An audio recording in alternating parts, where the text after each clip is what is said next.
दिनै एप्रिल दाननि 1 अक्ट' सुक्रुबार बाराय। दिनै एप्रिल फुलबो खालामनाय जागोन। बिनिखायनो साबधान जा, लोगोफोरजों थगायजानोबो हागौ। फुंबिलिनि खुलुमनाय जासिहरग्रोनाय थाबाय। चेनेला गोदानसो, अननानै साबस्क्राइब खालाम आरो लाइक खालाम। गोरोन्थि जादोंब्ला कमेन्ट खालामहर, गोरोन्थिखौ सुद्रायनानै लानो हानाय बायदि। दानिया फैदो गाहाय रादाबाव। मैया आसाम रायजो सभानि मोननै इलेक्सन आरो रिजाल्टखौ जोङो मोननो हाबाय। कंग्रेसनि गोबां अबजेक्सन खालामनायनि जाहोनाव काउन्टिंआ 4 घन्टा लेट जानानै थांदोंमोन। बिजेपिनि पबित्र मार्गेरिटाया 46 भट मोननानै आरो इउपिपिएलनि रोनगोराया 44 भट मोननानै देरहासार जानो हाबाय। एगेन्स्ट पार्टी रिपन बरा मोनहा 42 था भट दङब्लाबो बिथांमोनहा जेननो गोनां जाबाय। रिपन बराया 35 भट मोननानै जेननो थांबाय। इउडिएफनि गद्दारि खालामनायाव जेननो गोनां जादों होननानै कंग्रेसआ अजद दैखांदों। सिद्दिक आहमेदखौ सन्देह खालामनानै कंग्रेस पार्टीनिफ्राय सासपेन्ड खालामबाय होननानै जोङो खौरां मोननो हायो।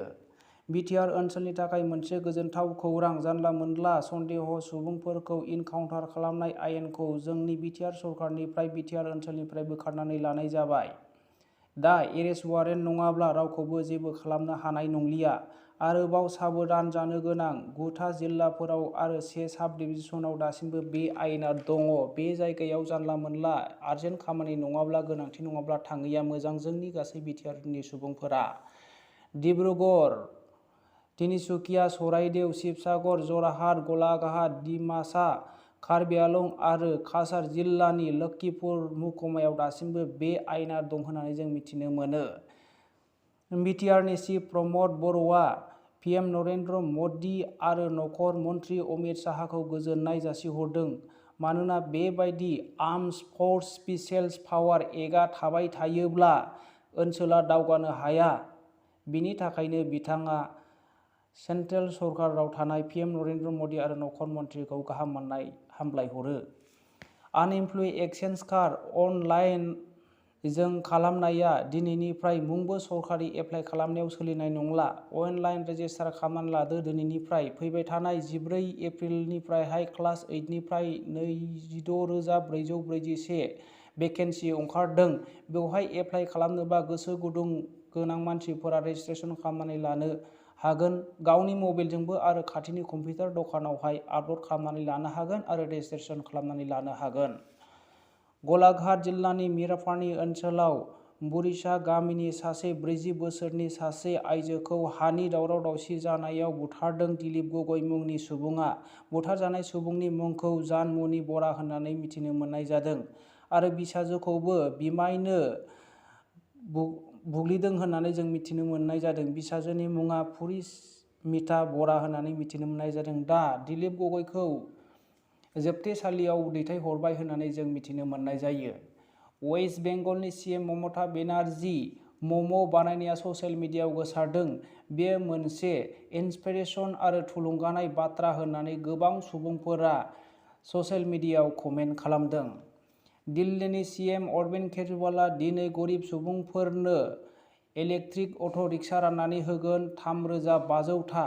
बिनि लिस्टफोराव आइजोफोरनिबो 500 मुं दङ होननानै जोङो सुलुंनिफ्राय मिथिनो मोननाय जायो। बियो गरिब सुबुंफोरनि थाखाय मोनसे गोजोनथाव खौरां।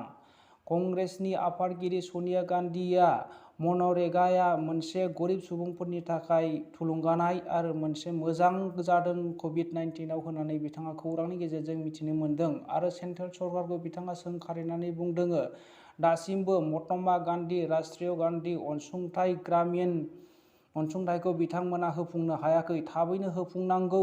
मानो लेट खालामदों होननानै सोंखारिदों। थाबैनो होफुंनानै होनांगौ होननानै बिथाङा दाबि दैखांदों। बरपेटा जिल्लायाव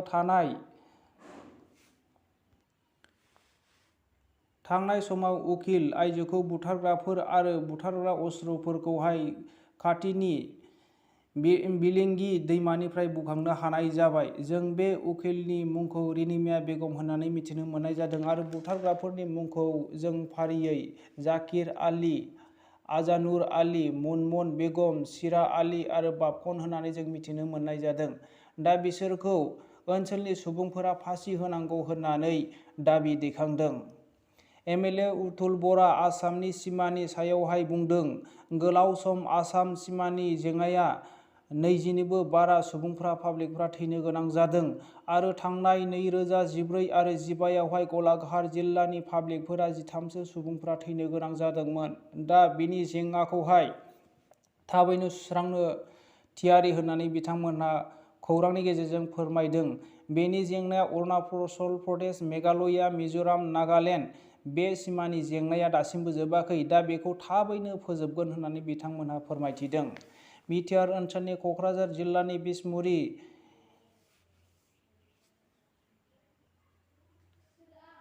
गान्जा फालांगि खालामग्राखौ थांनाय बुधबारावहाय इनकाउन्टार खालामनाय जादोंमोन।